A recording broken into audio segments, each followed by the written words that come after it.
Et donc, notre premier conférencier présentateur de la journée, c'est M. Armand Gersanois. Il est ostéopathe depuis 1986, mais avant ça, il a aussi complété un bac en sciences expérimentales et un diplôme d'État de masseur kinésithérapeute. Il a travaillé en enseignement de l'ostéopathie sur les sites de Paris, de Nice et de Strasbourg du Collège Attmann. Il a été membre du conseil pédagogique du Collège Attmann en tant qu'enseignant pour plus de 5 ans, et ça, c'est dans la période 1987 jusqu'à 1987. Lui aussi, pas bien plus jeune que moi. Il a été directeur du site d'enseignement de Strasbourg pendant 2 ans, en 93 et en 94. Il a participé à la rédaction du Livre blanc de l'ostéopathie, qui est un document adressé au ministère, aux députés et aux sénateurs.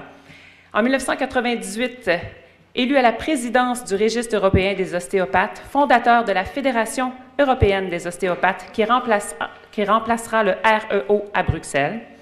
En 2006, il a été consultant auprès de l'OMS pour la rédaction d'un dossier sur l'ostéopathie.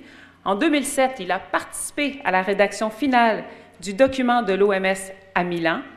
Il a également, toujours la même année, été membre de la Commission nationale d'agrément des établissements dispensant une formation en ostéopathie.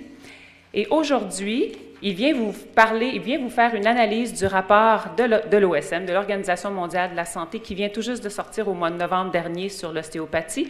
Et il en a été un des 2 rédacteurs, donc il est bien armé, je pense, pour vous en parler. Il fera cette analyse-là et aussi, par la suite, il va vous parler pendant une 30aine de minutes. Vous aurez l'occasion de lui poser des questions.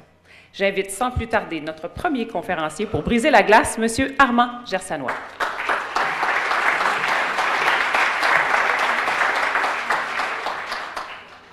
Merci, n'applaudissez pas, on verra peut-être. Donc, malgré mon grand âge, je ne chausserai pas de lunettes.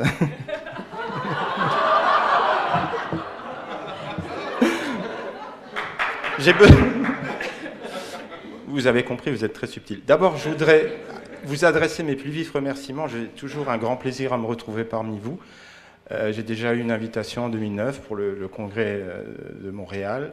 Et là, j'ai vraiment quelque chose je dirais, de très profond qui me lie à vous, hein, qui me lie au Québec. Et puis, quand Jean-Luc m'a proposé de venir, j'ai tout de suite accepté. J'ai annulé force autres rendez-vous et je suis là. Voilà, donc,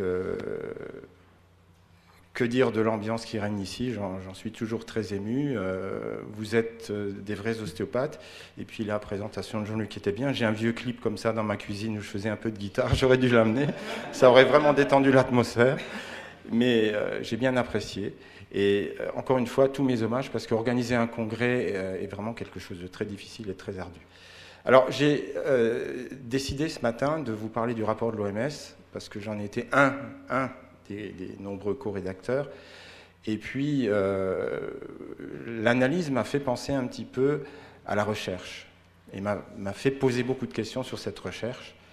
Et donc, vous verrez que, ma foi, il y a des choses un petit peu particulières, et on va essayer de dégager avec vous. Alors, on peut le mettre en diaporama. Alors, vous allez être très sensible, j'ai mis des feuilles d'érable, hein. Donc, pour rester dans l'ambiance. Voilà, donc, c'est le logo de la Fédération européenne, qui, je l'espère, sera le logo des futurs chercheurs, parce qu'il représente, en fait, symboliquement, les couleurs de l'Union européenne, les étoiles de l'Union européenne, le bâton et le serpent, qui sont les attributs des gens qui s'occupent des soins. On nous l'a permis.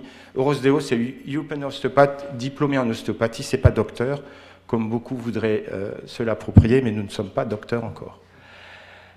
Donc, c'est un rapport qui est sorti il n'y a pas longtemps, le voici, et on l'a traduit, donc normalement c'est Benchmarks for Training in Osteopathy, et traduit, c'est les principes directeurs de formation pour la formation en ostéopathie. Qui dit formation dit recherche. Alors, ce rapport, l'Union fédérale des ostéopathes l'a traduit avec l'autorisation de l'OMS. C'est une traduction provisoire puisque nous sommes en train de voir avec l'OMS pour finaliser une application officielle de la traduction. Donc il sera livrable en français d'ici quelques temps. Mais en attendant, on l'a traduit. Donc, comme vous le voyez, c'est quelque chose que nous pensons être important en Europe et dans le monde. On y a travaillé depuis très longtemps, un petit peu dans l'ombre, et on n'était pas sûr que ce rapport sorte, puisqu'il y a eu bien sûr des manœuvres politiques pour qu'il soit bloqué à divers niveaux. Et donc il est finalement sorti, et donc il traduit des éléments que nous avions déjà évoqués à Milan lors d'une réunion où tous les ostéopathes étaient présents, donc les ostéopathes du vieux continent, du nouveau continent, et avec donc nos délégués. Et puis, il suit une réunion que nous avons eue au MS-FEO à Genève en juin 2009, au siège de la représentation, où nous avions travaillé sur des principes directeurs avec Madame Zhang, le docteur Zhang, qui est la coordinatrice, et où déjà nous avions évoqué les possibilités de recherche. Et elle nous avait dit, on verra un petit peu plus tard. Donc, outre les préfaces, introduction d'usage qui n'apprennent rien, il y a des parties donc, principales, l'introduction, les principes de base de l'ostéopathie, la formation des praticiens en ostéopathie et la sécurité du patient. Alors, l'introduction, mais quand même, quand on analyse ce rapport, il y a beaucoup d'éléments qui sont favorables quand même à notre discipline. On parle de première école indépendante. Vous savez qu'à l'époque, déjà, Steele était en porte-à-faux avec certains médecins. Donc, le rapport reconnaît, après analyse de l'école, de la structure de l'école, qu'elle n'avait rien à voir avec la médecine qui était enseignée à l'époque. On parle de médecine ostéopathique. Alors là, c'est un terme, on emploie ça en France. Vous avez certaines professions qui se voient soudainement pousser des boutons ou se sentent pris d'une irritation passagère, puisque quand on dit médecine en France, c'est pour des médecins. Mais elle existe, et il y a les mots de diagnostic et de traitement. Vous savez qu'il y a eu des débats dans certains pays d'Europe, en France, en Italie et au Portugal, où on disait, ben oui, les ostéopathes vont être des exécuteurs, on ne leur donnera pas la possibilité de faire un diagnostic. Ce rapport établit formellement la possibilité pour nous d'établir un traitement et un diagnostic. Il y est marqué que l'ostéopathie est une profession distincte des autres professions de santé. Ça, c'est important.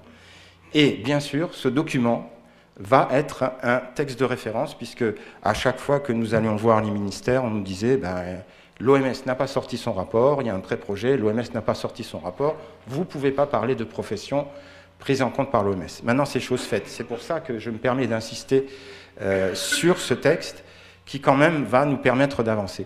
Alors, on parle de philosophie.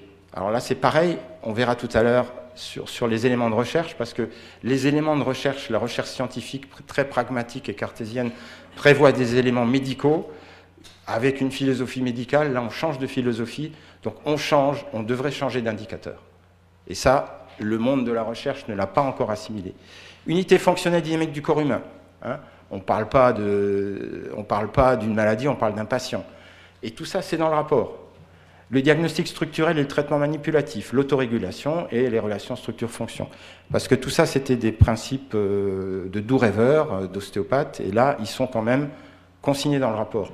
On parle de modèle de relation structure-fonction, le modèle structure-fonction biomécanique, structure-fonction respiratoire et circulatoire, le modèle structure-fonction neurologique, ça aussi, on nous l'avait plus ou moins interdit officiellement, et le modèle structure-fonction biopsychosocial. Le modèle structure-fonction bioénergétique aussi. Donc vous voyez qu'il y a quand même... c'est des choses qui ont été présentées par les ostéopathes, qu'on a présentées à Milan. On n'était pas sûr que les autorités médicales de l'OMS retiendraient ces principes. Elles les ont reconnus. La formation des praticiens, très important, parce que là, il y a eu des batailles entre les Français qui voulaient 2000 heures, les anglo-saxons qui voulaient plus, les Américains qui voulaient pas trop, parce qu'il ne faut quand même pas qu'on se rapproche trop du grade de docteur, il faut qu'on reste quand même des subalternes. Les ostéopathes, c'est des épines dans le pied de bien des programmes santé de bien des pays, je peux vous en parler. Et donc, il y a un programme de formation, il y a un contenu de la formation, il y a une méthode de formation, étudiants et enseignants, rôle et responsabilité du futur praticien et niveau minimum requis pour entreprendre la formation. Donc ça a été consigné, alors qu'on nous avait laissé entendre, on dit, mais écoutez, on fait un packaging assez vague, on ne prend pas de notes précises, et ça, c'était le piège pour qu'on se retrouve dans un espèce de sac où on met des gens qui sont subalternes et soumis à prescription. Donc, il y a deux formations, ça on l'avait demandé. La formation de type 1, c'est-à-dire, elle est destiné aux titulaires d'un cursus d'enseignement secondaire en plein temps sur au moins 4 ans. Ça veut dire que ce sont des gens qui sont bacheliers, maturité, enfin ça se habitue en allemand, il y a différents termes, hein, donc des bacheliers qui sortent de l'enseignement donc secondaire et qui vont rentrer directement dans une unité d'enseignement en ostéopathie. Ça aussi, par exemple, en France, en Italie, ce sont des choses qui n'étaient pas officielles. On demandait à des praticiens ostéopathes d'être d'abord professionnels de santé. Et formation de type 2, qui est en alternance, destinée déjà aux gens qui sont médecins, kinés, sages-femmes, etc. Donc vous voyez que l'OMS a accepté le principe que nous avions présenté. Et une chose qui nous a fait plaisir, c'est que le programme de type 1 destiné aux bacheliers comporte maintenant officiellement 4200 heures. Et 4200 heures, c'est quand même déjà la porte de l'université, c'est même l'université, et ça c'est très important, on en parlera tout à l'heure, et au moins 1000 heures de pratique clinique. Et ça c'est très important, il y a des établissements en Europe qui sont en dessous, d'autres qui sont à niveau, d'autres qui sont au-dessus, mais nous on a estimé que 1000 heures était un minimum pour mettre sur le marché des gens qui se disent ostéopathes et qui ne soient pas dangereux. Ça c'est important. Et donc les heures évoquées sont des heures de contact. Alors là aussi, il y a eu des gens qui ont voulu introduire la fameuse déclaration de Bologne, qui est un dossier européen, avec ce qu'on appelle ECTS, qui est European Credit Transfer System, qui est un système né de cette déclaration de Bologne, la Sorbonne de 98 et 99. Ce crédit prévoit un packaging avec des heures de contact, des heures de pratique, des heures d'enseignement psychosocial, des heures aussi de recherche, de bibliographie de l'étudiant. Donc il s'agit d'heures de contact classiques. Et également, on peut demander à l'étudiant de rédiger une thèse et un projet. Ça aussi, les gouvernements ont dit pas de thèse, parce que la thèse, ça rapproche d'un doctorat. Et là, l'OMS n'a pas été d'accord, a dit non, les étudiants rédigeront un mémoire de fin d'études. Et ça, c'est quand même aussi une étape importante. Donc, et ça aussi, c'est quelque chose qu'on a failli nous enlever, le deuxième alinéa là. Dans tous les cas de figure, la formation confère au titulaire du diplôme le titre de praticien de première intention. Si nous ne sommes pas praticiens de première intention sur des patients, comment voulez-vous accéder à de la recherche? C'eût été un frein considérable, et ça donc, on peut pratiquer, on peut recevoir les gens en première intention. Et donc, les éléments du cursus aussi sont délivrés dans le but de cibler non pas une maladie mais un patient, ce qui correspond tout à fait à notre philosophie, l'OMS l'a compris. Alors, qu'est-ce qu'on demande comme compétences de base? Ça aussi, ça va conditionner ou non la recherche. Des bases solides de l'histoire de la philosophie, de l'ostéo et de l'approche des soins. Connaissance des sciences fondamentales, ça c'est très important. On a aussi voulu nous réduire en disant, vous n'avez pas besoin de faire de l'anatomie du crâne, vous n'avez pas besoin de faire de l'anatomie des viscères. Et ça, en France, on a failli tomber dedans. Heureusement, on s'en est sorti. Après force combat. Donc toutes les structures, les facteurs vasculaires, neurologiques, lymphatiques, biomécaniques, etc., les fonctions anatomiques globales, cellulaires, biochimiques, normales et adaptatives. Tout ça, c'est consigné dans le rapport, donc on ne peut plus revenir en marche arrière, et capacité à élaborer un diagnostic différentiel ou d'exclusion appropriée et un plan de traitement. Ça, c'est très important. Ça vous confère, ça nous confère le titre et le grade de décideur à part entière. C'est ce que nous voulions. Ça n'a jamais été plus ou moins écrit dans les rapports gouvernementaux, c'est écrit dans un texte de l'OMS. Et ça, j'ai dit, je mange mon chapeau et tout le reste, si ça ne paraît pas. Je ne porte pas de chapeau, donc il n'y avait pas de problème.